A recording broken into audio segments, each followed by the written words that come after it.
আসসালামু আলাইকুম ওয়া রাহমাতুল্লাহি ওয়া বারাকাতুহু। প্রিয় বন্ধুরা, আশা করি আপনারা খুবই ভালো রয়েছেন। আলহামদুলিল্লাহ, আমিও আল্লাহর রহমতে ভালো আছি। তো আজ সকাল থেকেই এখন রাত বাজে 12টা 1। তো এখন পর্যন্ত টুকটাক বৃষ্টি পড়তেছে।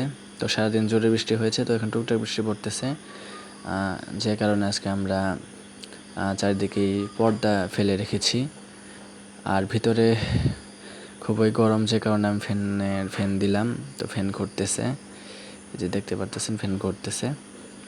তো যেন বাচ্চাদের বেশি গরম না হয়, বেশি গরমে যেন গ্যাস জমা না হয়, এই জন্য ফ্যান দিয়েছি। তো অনেক বাচ্চাগুলো এখন খাচ্ছে, আবার অনেকগুলো বিশ্রাম নিতেছে। তো যখন আমাদের এই খামারের বাচ্চাগুলোকে যখন সবসময় খাওয়া দাওয়া করে কোথায় বেড়ে ওঠে, খুবই ভালো লাগে। কিন্তু অসুস্থ হয়ে পড়লেই আমাদের উপর দিয়ে এক কথায় অনেক কিছু পাহাড় ভেঙে পড়ে, এক কথায় আমরা হতাশ হওয়ার মতো হয়ে যাই। তো আসলে হতাশ হওয়া যাবে না, ব্যবসায় লস গেলেও হতাশ হওয়া যাবে না। বাচ্চাগুলো আলহামদুলিল্লাহ মোটামুটি এখন সুস্থ আছে, মাঝখানে অসুস্থ হয়ে পড়েছিল, যে কারণে আমি প্যারেশানির ভিতরে ছিলাম, দৌড়াদৌড়ির ভিতরে ছিলাম, খুবই চিন্তিত ছিলাম। তো আলহামদুলিল্লাহ, আপনাদেরকে আজকে একটা গল্প শোনাই।